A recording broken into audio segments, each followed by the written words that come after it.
I'm walking down the street. I do want to say to Doni and many of you in this room that over a very long career in this city, all of you have helped me and my colleagues tell the truth and to try to tell.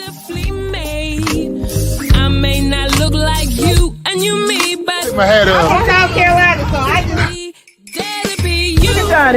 What does this event mean to you, Miss Peggy Moss? Oh, my heart. Happy 20th anniversary. My heart is about loving up on my sisters. Do you know what it feels like to have your sisters in the room? Doni. and dare to be different and unique. I'm gonna be the best me I can be by letting His glory shine through. I am beautiful, I am blessed, but not just what you see in the flesh. I'm free from people, free from myself. There's The doctor lived next door to the janitor to the reverend and the lawyer. We were together. Now we get so high and mighty that you create stress for your society because you don't like poor black folks either. That's a health problem. Get yourself together so I can stop being taking care of geriatric people and get back to pediatrics. I thank you, Doni, for all you've done. Let's keep doing it all the more. letting His glory shine through. Dare to be you, dare to be me, dare to be different and unique. I'm gonna be the best me I can be by letting His glory shine through. And I dare you, I dare you, I dare you to be you. First name's Doni, last name's Glover. In it to win it for the long haul, baby. Let me tell you, today is a very special day. I get the distinct opportunity to interview a mentor of mine since the mid-90s. His name is Bob Ingram. Let me just give you his background. Founder, Urban Health Report, VP of Strategic Programs and Initiatives at Pod Digital Media, Healthcare and Corporate Diversity and Inclusion thought leader, Robert Bob Ingram, started his career with U.S. Black Engineer and Hispanic Engineer magazines, where he quickly rose to associate publisher, developing an expertise in the recruitment of Black and Latinx STEM talent. Though grateful to those who brought him into the diversity and inclusion career and recruitment, Bob yearned to be independent. And that's what we're going to talk about today. What happens when we get that entrepreneurial bug? Out of the diversity, technology, recruitment space, Bob went out on his own as publisher of popular and industry-driven healthcare publications. During the Bill and Hillary Clinton era, his push and their push for universal healthcare in the mid-90s, Bob made a successful foray into healthcare as publisher of both the Urban Health Report magazine and Healthcare Network 2000 monthly news journal.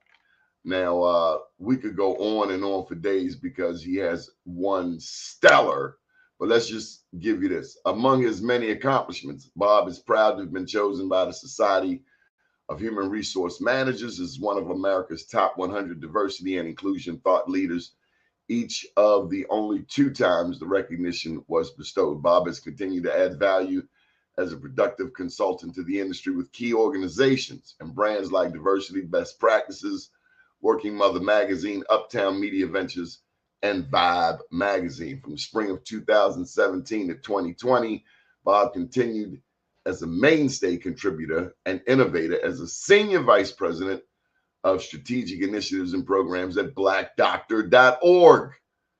BDO. BDO is the leading source of health and wellness information for African Americans. While at BDO, Bob developed and founded wildly successful Top Blacks in Healthcare program that for almost a decade has recognized some of the healthcare industry's leading executives and caregivers. Now at the Urban Health Report, Bob has and continues to work with such stalwart brands as Janssen, Pfizer, Merck, Eli Lilly, Takeda, Novartis, Otsuka, Walgreens, Walmart, Toyota, Ford. I mean, the list, AT&T, Wells Fargo, the list just goes on and on. Without further ado, Bob Ingram. How are you, sir? Good morning. Donnie, good morning. I'm blessed. You said we go back to the 90s, so you left out that I was a child prodigy and only 3 years old then. Okay, 3 years old. So I'm your senior today. That's all right. How are you?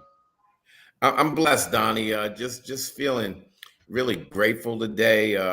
Certainly the world has gone through a lot over the last few years, and I'm just glad that it seems like most of us are on the other side. And I've had a great deal of growth and new experiences in my life. Certainly, you're growing and doing well, and a lot of my friends and people that I care greatly about are doing well. So I'm grateful. Hey, listen, I heard that you went to, I'm just going off of memory. You went to the greatest historically Black college in the world. You went to Morehouse, right? So the house, as we affectionately call it in HBCU circles, is a wonderful school. But the first degree granting historically Black college and university is Lincoln University, Pennsylvania. The school that Baltimoreans Thurgood Marshall went to, Clarence Mitchell Jr., as well as four-time Cab Calloway. That's Lincoln University, Pennsylvania. That's my alma mater. That's the greatest HBCU. My bad. Lincoln. Okay.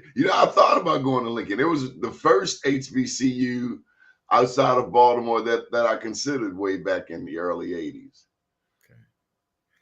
Well, we would have loved to have had you. And Donnie, please take this to heart. It's never too late. How did the world of journalism, how were you bitten? Clearly you were bitten, someone, some kind of way the world of Black media, it snagged you. How did it, what was it, the typical story? Your parents had Black Enterprise and Ebony magazines laying around growing up and you were reading them? So let me be real clear, Donnie. Certainly, I've been in the field of media, for a long time now, and I consider that my business. I've been more on the business side. I wouldn't want to insult some of our dear friends, Carla Wills, Charles Robinson, people like that, to label myself a journalist all that time. I've certainly written articles. I often leverage the work that journalists do. But if you're talking about media and all things communication to human beings about what's going on in the world, what happened, what maybe lies in the future, I just got bitten early, Donnie. I was an avid reader. My mother was an English major. She was the valedictorian of Dunbar's first graduating class. They didn't give her credit, though. It was their first four-year class in 1940. And they didn't give her credit. And the reason they didn't give her credit, because she got out after her junior year. So the spoken word, the written word, it was something that was always valued in my home. And, early on, I became entranced, especially when I started getting exposure, Donnie, to our people in our community, the greats, John Johnson, Earl Graves, going back, John Russwurm, certainly Frederick Douglass. It just became something that intrigued me. So I wanted to become a part of the narrative of my and our times. So you told me in recent conversation your early beginnings. Now you claim Baltimore, but you also have some early roots in New York City. New York. You got some New York. You some native New Yorker in you. No, you got to say New York. So the thing is, Donnie, I was born to parents who had this kind of dichotomy, this kind of split personality. And a lot of it had to do with the fact that my dad was a merchant seaman. And a lot of times it was simpler for him to ship out of New York. So in the time that my dad and mom were married, from the 40s all the way up through actually into the 2000s, several times they went back and forth between New York and Baltimore. always kept my heart in Baltimore. I was a Colts fan, Orioles fan, now a Ravens fan. So my heart always stayed here. Bullets fan. Yeah. But a lot of my formative years was spent, in Brooklyn and further out on Long Island. So I've there's kind of like a split thing. But believe me, if you cut me, it's Old Bay. It's going to come out. What was the difference? The difference, simply put, Donnie, is geography, but along with geography comes a certain history that's native. New York, faster, more people, greater diversity. I think less of a sense of, taking the time to focus and consider other people. I don't want to give New Yorkers a bad name, but because things are just moving so quickly, what comes off to some people as being not caring is simply people just don't have the time to defer to things that maybe you have the time in other locales. Educationally? Educationally, I mean, I don't think any different. I think one thing that's extremely important, especially when we get when I first went to Lincoln, and I know a lot of my friends that went to A&T and some of the other HBCUs, you'd have your different groups from different places. This is the Chicago crew, the New York crew, the what have you.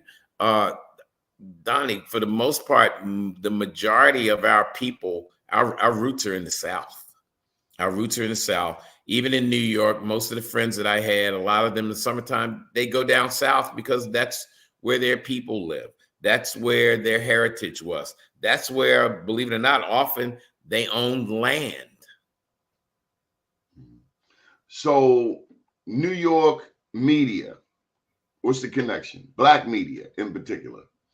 Well, I think I think there's a lot of connections. I mean, the one thing that if you're talking blacks and media, particularly here in Baltimore, you got to begin and almost end with the Murphy family and the establishment of the Afro-American newspaper, one of the oldest and continuously published and printed publications owned by Black people. The Murphy family still owns that. It's been literally a stalwart institution in our community.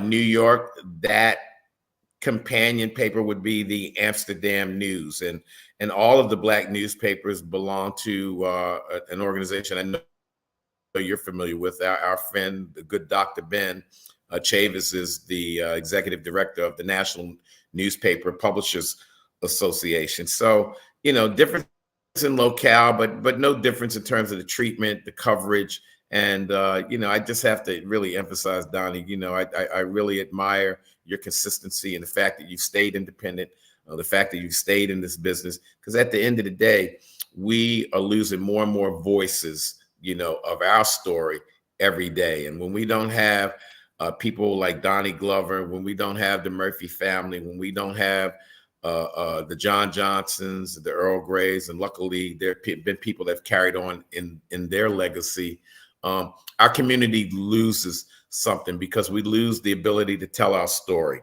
There's an old African proverb that I'm sure you're familiar with.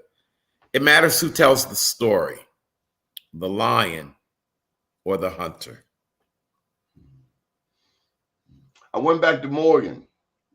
Morgan has a program called Morgan Completes You. Back in 2021, I think I took my last class. It was all but thesis. And I started Be More News in 2002. So for the past 22 years, I've been doing Be More News. And I learned of this Morgan Completes You program. And I've never forgotten that I left money on the table. As a matter of fact, I got so tired of writing all but thesis. You got all your body of work done, but that one thing. And so this program has given me the opportunity to go back 2 semesters, walk in May. But I had to choose a capstone. I had to choose what I wanted to write about. So much has happened just in that 22 years. When you think back to Earl Graves, you think of John Johnson, you think of Bob Johnson, you think of the internet, MySpace, LinkedIn, social media, Facebook, even today, WhatsApp or Telegram. I'm just learning about Telegram. You look, you put it into perspective. The past 2.5 decades has been filled with this digital revolution.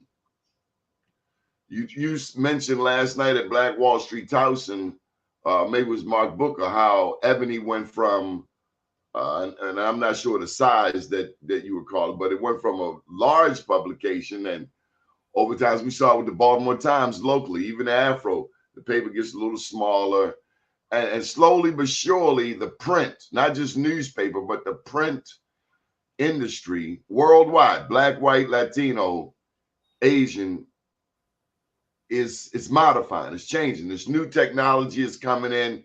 I think they call it innovative diffusion, where resources from what you used to put into publishing the Afro newspaper twice a week is now shifting to this whole other world. And that's what I wanted to talk with you about today, where you see things going. Is a journalist still a journalist? Okay, so you touched on a lot, Donnie, and I agree with you. There've been so many changes, particularly since just the beginning of this millennium. And for people like me that have continuously been in the business, you know, when you stop and reflect on it, it makes your head swim, literally. Where are things going? I mean, I would be, I think, less than circumspect and frank if I felt that I could definitively tell you exactly where things are going, but I can tell you what the trends are. So I want to step back a second and say that print is how I basically where I got my wings in this business. Myself and a number of other friends who are still in the business, we worked early on for a Baltimore-based company, Dr. Tyrone Tabor down at Career Communications Group. By God's grace, Tyrone is still there. He's still got a successful business. He's still employing mostly people who look like us. And to a certain degree, he still has his magazine going. For the longest time, they were predicting in the future that print would die. Print, I would not agree has died at this point, but it's on the gurney. It's on the gurney. I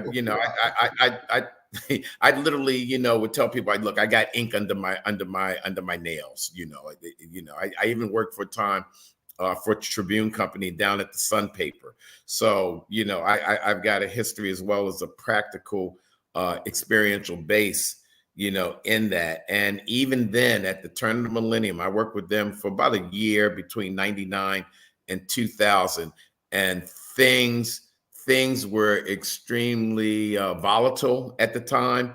Newspapers at the time were under siege because Monster.com had come along, and the majority of the advertising that the newspapers got really was run on Sunday, and that was because of the help wanted pages. So, you know, Monster.com was the first, .com that came that really threatened that and kind of moved people who were big in the print world, which, you know, nothing was really bigger than the New York Times, the Washington Post, the LA Times, the Chicago Tribune. These were major publications. They all had to change. So we're in the digital world right now, and I'm firmly in the middle. The other night, you know, I had the blessing of going up and spending the 30th anniversary of Vibe magazine and this 50th year of hip hop with good friends, Lynn Burnett, who he and I, we actually owned a house together when he was here in Baltimore. We both were working for Dr. Taborn,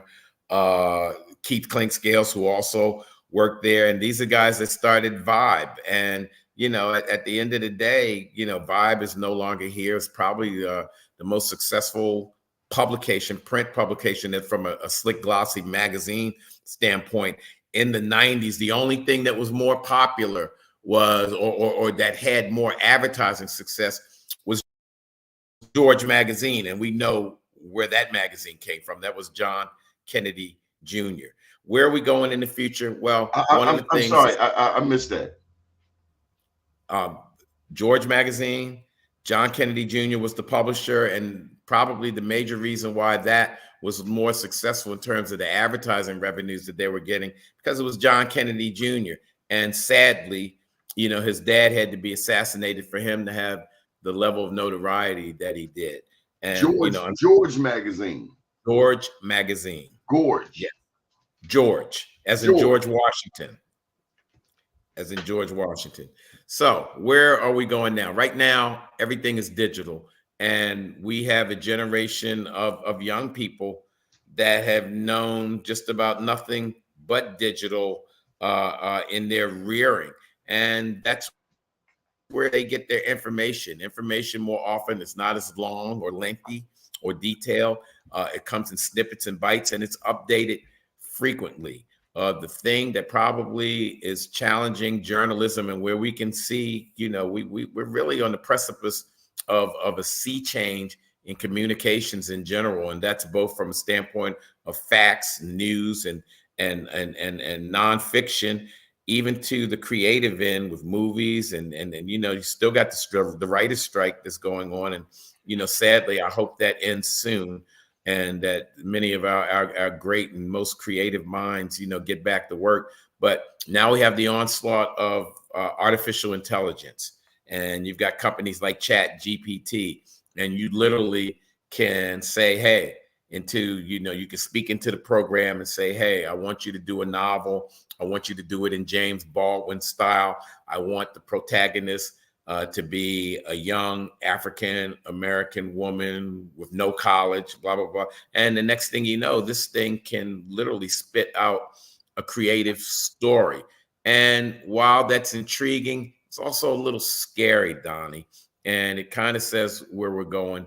And in my mind, I think in the mind of many people, we'd like to kind of make sure that no matter what, people and the truth and journalism, as we've known it, is not marginalized. Who will gauge? Who will decide? Pardon me? Who will determine if, so in essence, one can foresee the rules of journalism changing? I think that's a safe bet. Yeah, if machines are spouting out information as opposed to people, then inherently that's going to be a change in and of itself. So this one article that I've been reading on, I think I shared it with you. It speaks about the journalists of the day, and I do consider you a journalist. I think you've got enough ink under your nails to speak intelligently on this topic. You've been around this industry better than 99% of the people. You've written, you understand the power of the pen, and no matter what, this power is still here. And I bet on this versus AI. Nonetheless, as we delve into this new world, there are certain rules that have to be maintained, like integrity, like fact checking, like character. And there are things that human beings know that AI is just going to miss. When you're walking in the streets of Baltimore, New York City, and you see a black man, it only takes a millisecond for that communication to happen. I don't know the AI can pick up on that. But as we go down this road, what is your hope for the integrity of journalism? So, I mean, now I warned you. You knew we were coming with some some heavyweight questions. Well, yeah, Donnie. But okay, so when you start getting into things like integrity, let's be clear. And as Black men, let's be direct and honest. This nation and many of the centers of power and control in the world have not come clean on the nature of the discrimination that has been begotten by many of the people in the world, particularly our people here in America. So, you want to talk about integrity. Let there needs to be some rolling back of the tape, so to speak, on some of the things that have gone on. And certainly we've had many people that have dealt with our history and even with some of the injustice that goes on today, but still not enough and still lacking integrity. And a lot of that has to do, going back to my acknowledgement of you and many of our great publishers and writers, in the past and today and hopefully in the future. We need people like you. We need our people telling our story. So, what's bigger than the AI, and don't get me wrong, I think AI is big, and I don't think it necessarily has to be the boogeyman that many people are making it out to be. I do believe that to a certain degree, Bob Ingram, Donnie Glover, we have to learn as much as we can about AI, and we have to become masters of AI to make sure that that level of integrity and the experience and the commitment that we bring in representing our community is borne out in our work as well as our behavior. Let's table this AI for a second. Do we assume that AI is white? I would say that to start with an assumption, particularly where technology is concerned, especially after having worked with and for Dr. Taborn with all the brilliant Black technical minds, black and brown and yellow technical minds in the world, that would be a mistake. There are so many of our people that have played a part in many of the greatest technological advancements that we've seen in our lifetime and that continue to take place. Certainly, everybody saw, or many people know about Hidden Figures and those Black women. Those were Black women that were highly a part of the NASA space program. So, no, that's my long-winded way of saying, no, I don't think we should assume that AI is white. So you mentioned Tyrone Taborn, STEM City, USA, the metaverse. He's been fortunate. I've been fortunate enough to be pulled in as his news director. How do we make the metaverse? How do we assist a Tyrone Taborn? Clearly a visionary. I think the article would refer to him as an imaginary. He's already peeped the future, if you will. I dare even say a technological prophet in his advocacy for Black and brown people in this metaverse. I don't know. I don't even know if that was a question. Well, where does the Dr. Taborn and the Dr. Taborns of the future, what is their role? Well, I think the role of the people in the future, much of it has to be defined. I'm not a futurist, and I did read that article that you mentioned, and I know that was a student who was in futuristic studies. I want to point out, though, however, although the article I thought was intriguing, he was and is, I think, just came out of being a student. You and we're out here in the real world. I think that what's important is that in every area, what I mean is this in we have to be represented. We need to be represented, and that our voices need to be a part of the chorus, if you will.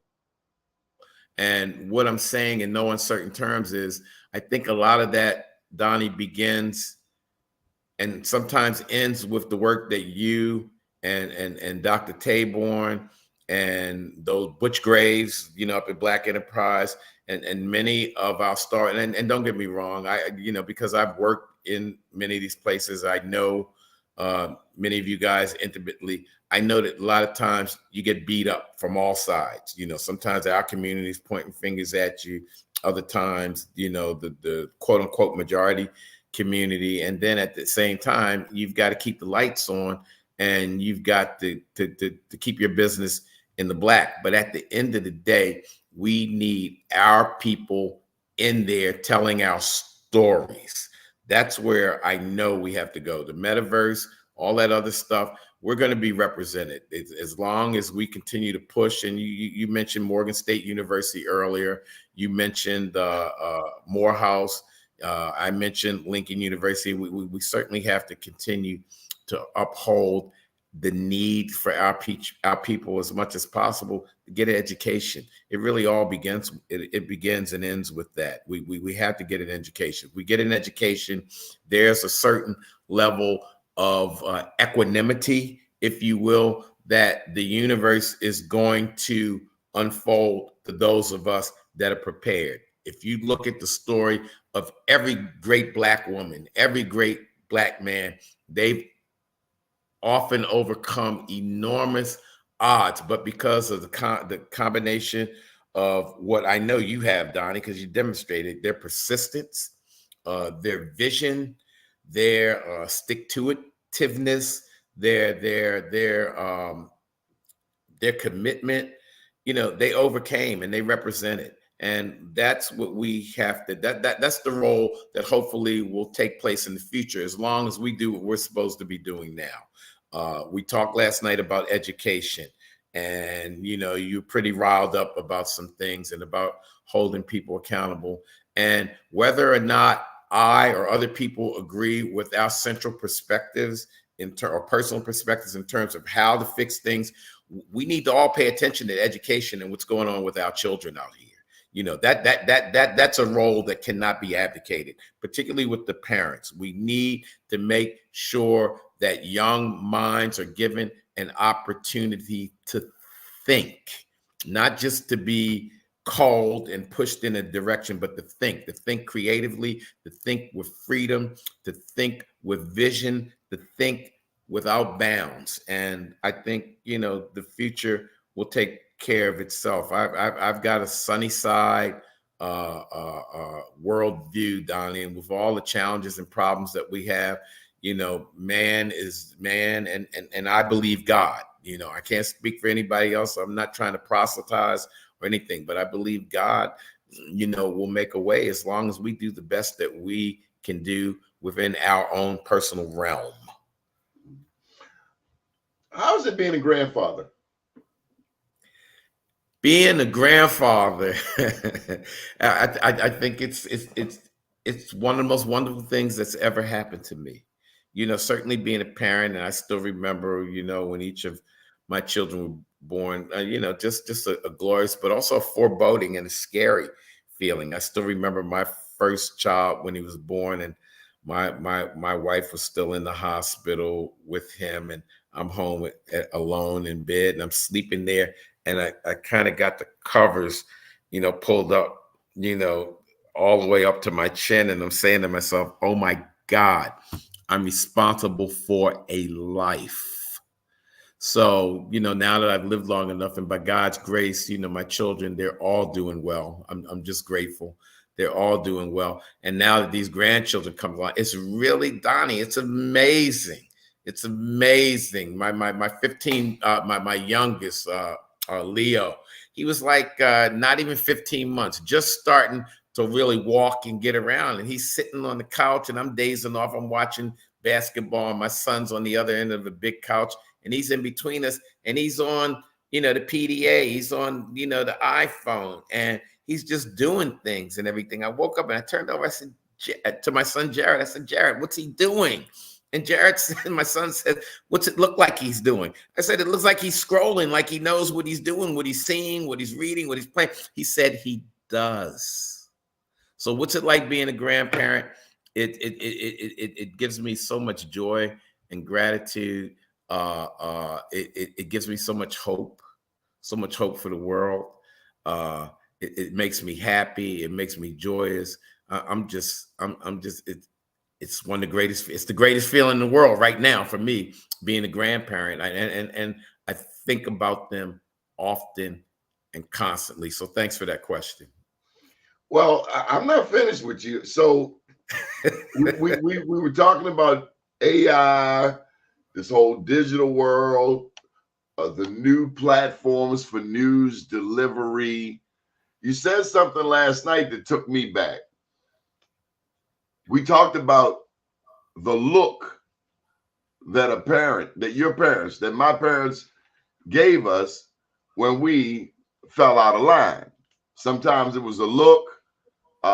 Sometimes it was I caught a left backhand, and I'm pretty sure it was either a wedding band or a Masonic ring. But I remember it touching my tooth, and the next thing I know, I was on my back at the kitchen table, running my mouth. Caught one of them. It was so fast.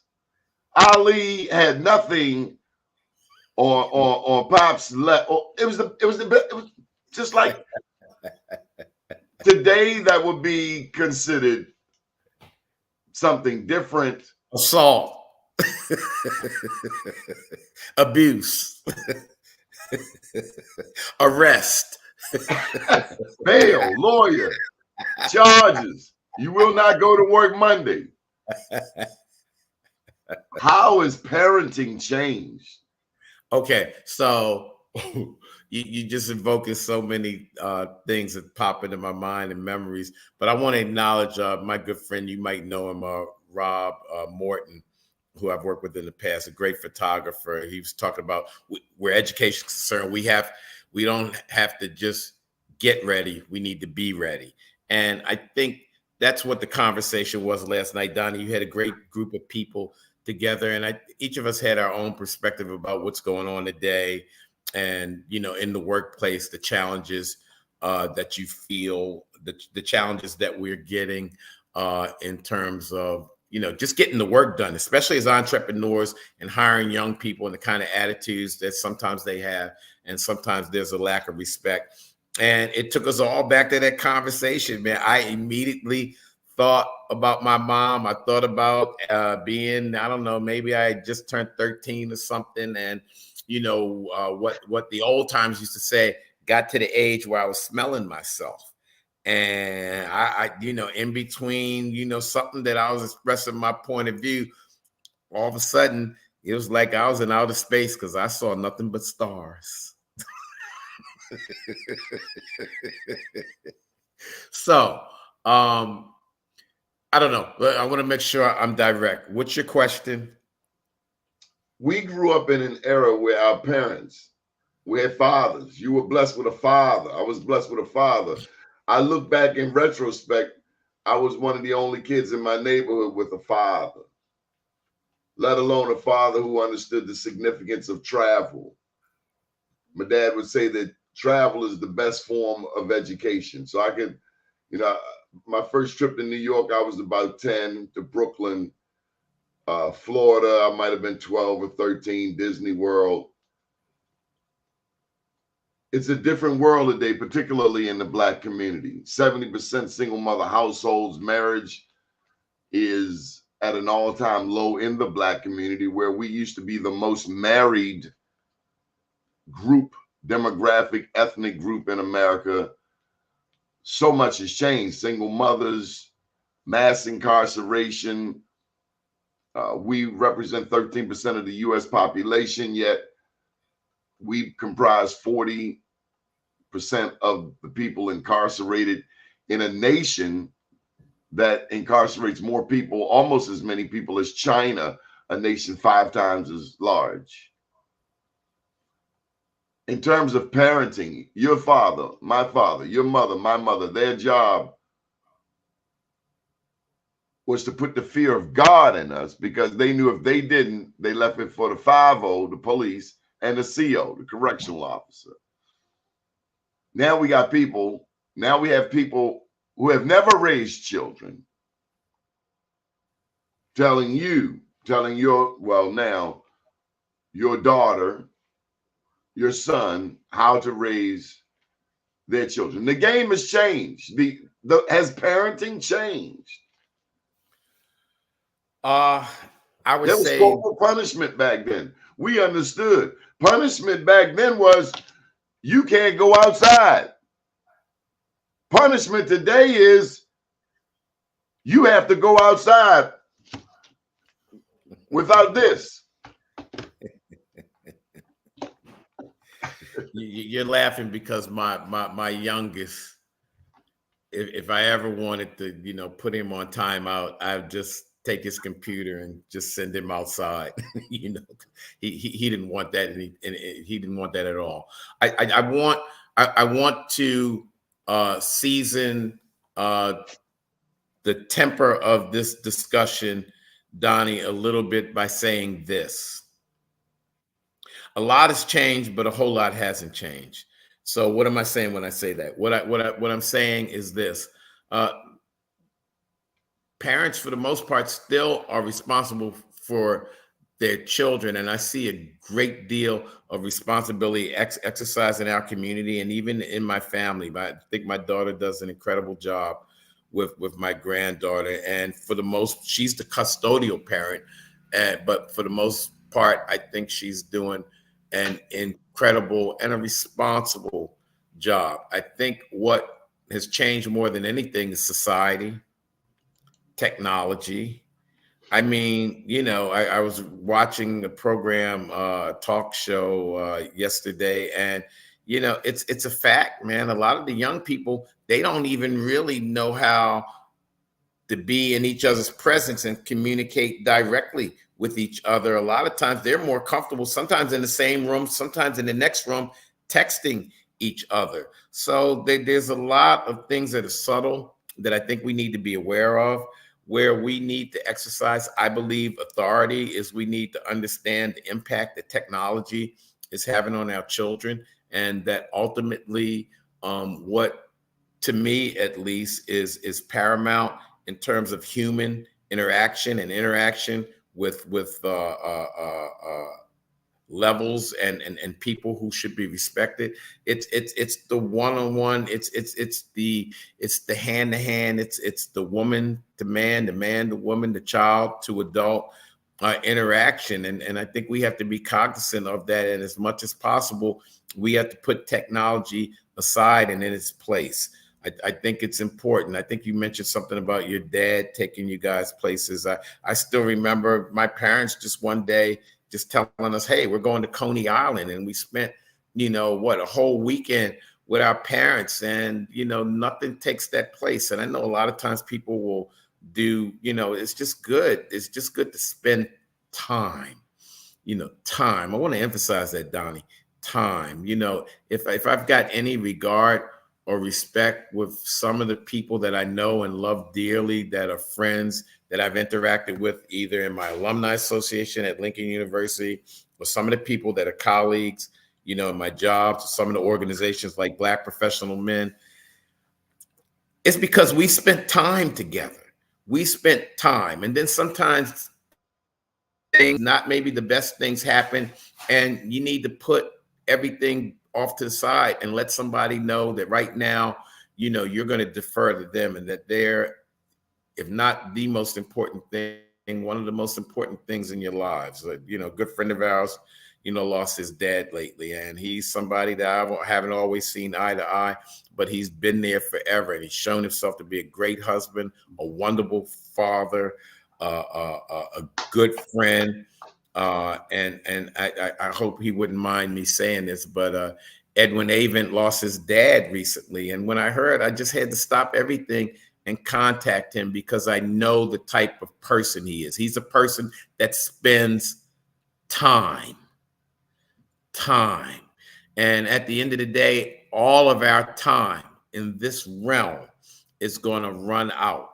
And what we need to get across to this next generation coming is that, yeah, we know you think you're indestructible. We know you think you're smarter than me. You think you're smarter than us. I don't know about you, but my dad used to tell me when we be getting out of line, he said, look, I know you think you got it all together. I know you think you know more than I know. He said, but I know what you're thinking before you even think it.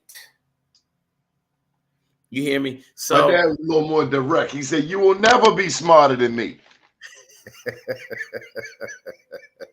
They used to say some stuff, didn't they? and a lot of us, I think, because of a certain level of resentment we had, because many of us have been able to go on and through the grace of them being our parents and providing for us, maybe able to get a better education, better experiences.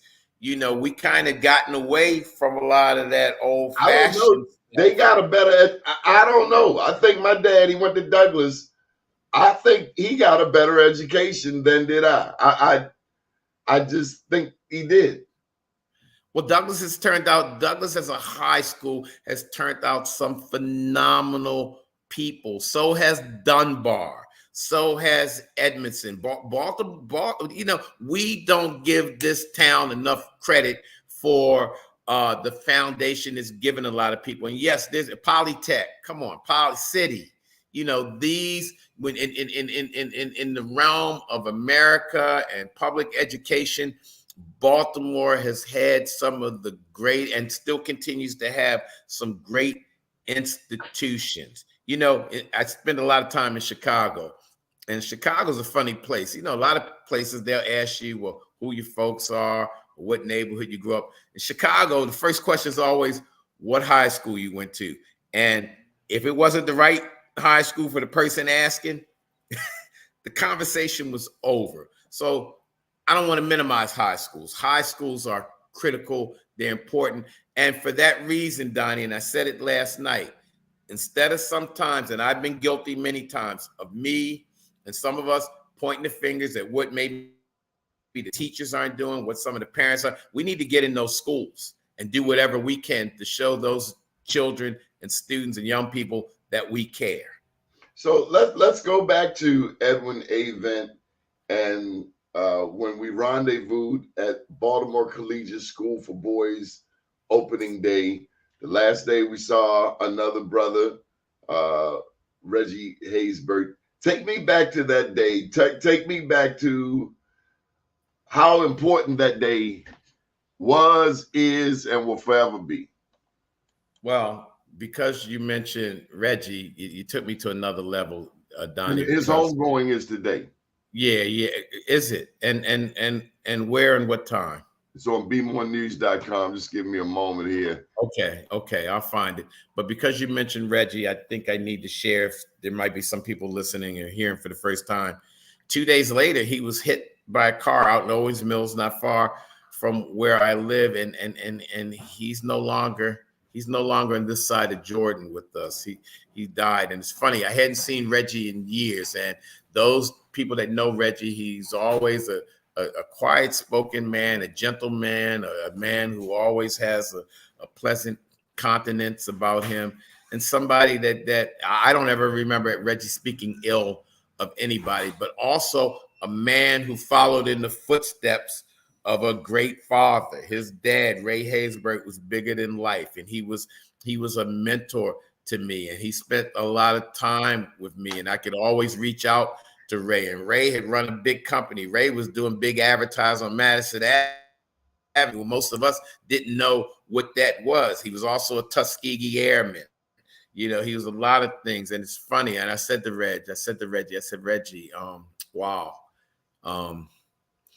You know, I often think of your dad and some of the incredible things that stayed with me, that he shared with me.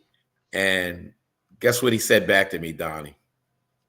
He says every day when he wakes up, he looks in the mirror and he thinks of his father. He's a spitting image of his dad. So getting back to that day at Baltimore Collegiate School of Boys, Edwin and, his staff and the people over there, the principal, they're doing a great thing. They're educating our boys, in our community. And not that our girls aren't important. They certainly are important, but it's good. It's a good thing that they're doing and breaking our boys out. And every year Ed has a ceremony where he just brings friends and people that he knows in the community to welcome those boys back. And some of those boys don't necessarily have a man at home and in their life. And you can see it on their face. You can feel the energy in their handshake, of just having somebody there to meet them on their first day of school, giving them words of encouragement and whatever. And Doni, it makes you feel so good because we just don't get to experience that often. And it's not only a demonstration to each other, but it's also a demonstration to ourselves that we've got greater role in society than to our family. And it really does take a village. So I'm glad you brought that up, and condolences to Ed. Yeah, let me give you those details. It's today, 11 a.m. and this is Reginald Haysbert Sr. celebrating the life of. It will be 11 a.m. at Dream Life Worship Center, 4111 Deer Park Road in Randallstown. Dream Life Worship Center, 4111 Deer Park Road in Randallstown. Family hour, 11 a.m. memorial service at 12 noon. This is a cremation service. Okay, so wow. So thank you for that. And I know we kind of got off the subject. No, we're fine. It all fits together. This is Doni, yeah, and Doni, that's again, you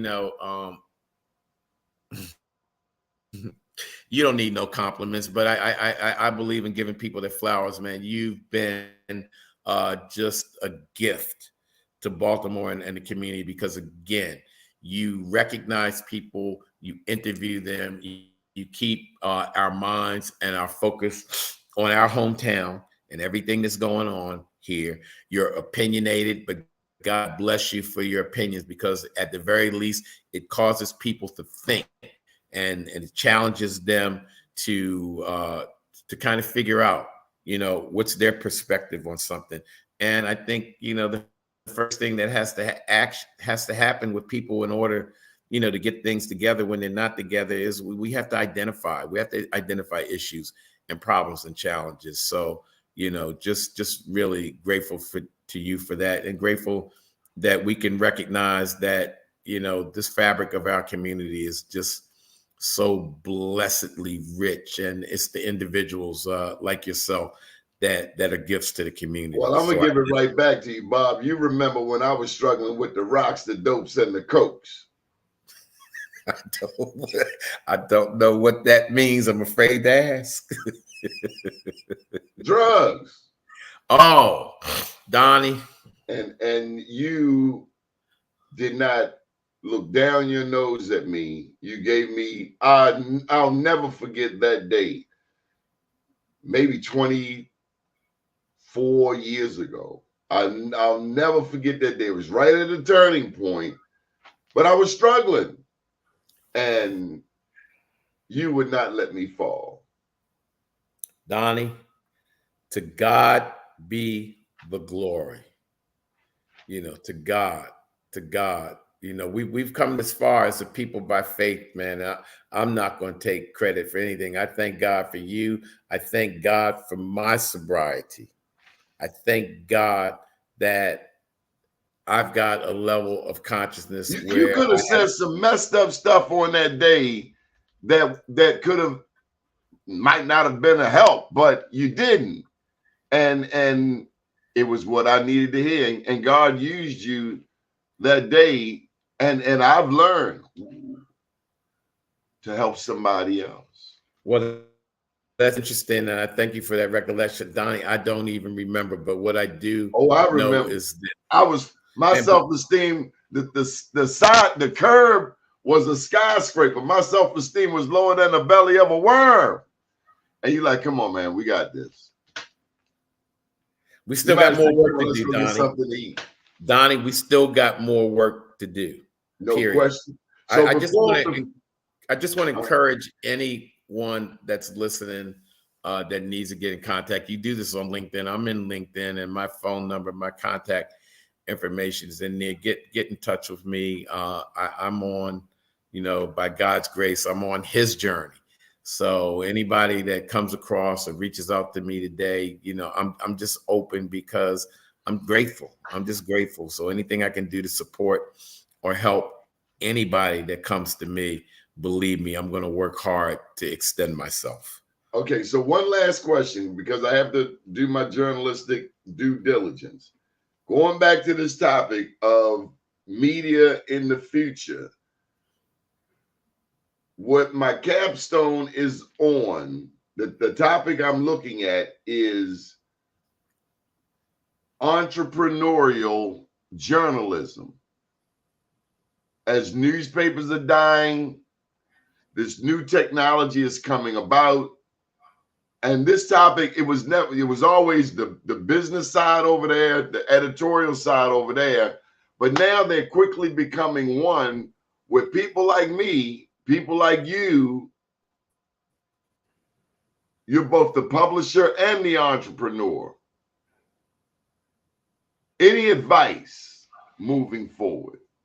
Yeah, I would give this advice, and it might throw some people for a loop, but here it is. Pay attention to the young people, especially the young people in your homes and in your family.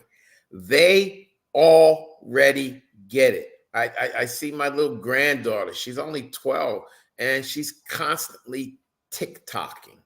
And what I realized today is there's a reason why these influencers are so powerful and popular. There's a reason why people aren't even leaving their homes, and because they've got so many followers on Instagram or on Messenger or Microsoft Meta and all, Facebook, they're getting paid. And the reason is because technology has made the playing field almost level.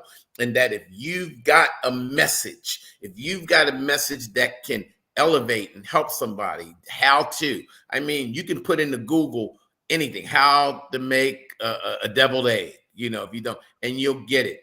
I say, do it. Pay attention to the young people. There's a reason why we talk about it and we laugh, but there's a reason why the majority of our young people, when they wake up in the morning, their dream for themselves is being an internet sensation, is being famous because of what they do as well as who they are. So how do we hold the line? What are your parents' names?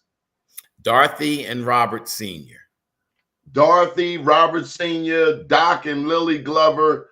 How do we hold the line? You could never say something slick to you. Like in our household, I could not say what. You say what, you gonna miss a tooth. You say, huh? How do we hold the line?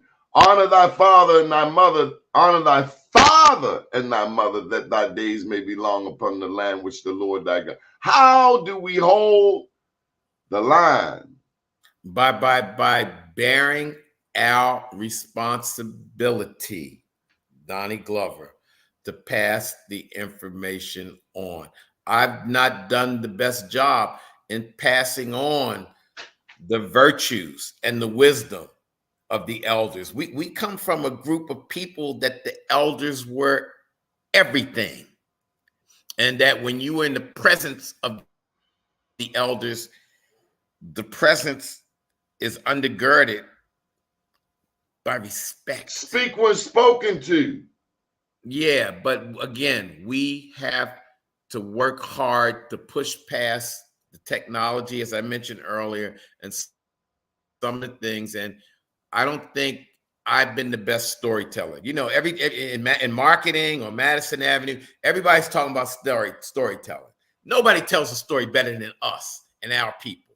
There's a reason why the best comedians are us. There's a reason why some of the best novelists are people like you and me, that look like you and me. We haven't done the best job. We've been so busy working, struggling, going to school to provide for our families that we haven't spent the time. And now that we kind of recognize that some things have kind of got on the deep side, I recognize that there are certain lessons that I learned that I haven't really passed them on to my children. I got to stop and get it out. I got to stop. And if I'm going to get some tension, then so what?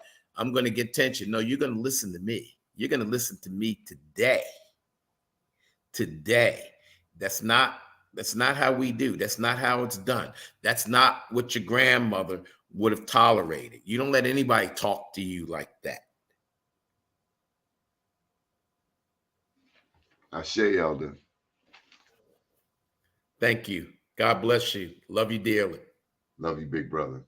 All right now. Good morning, world.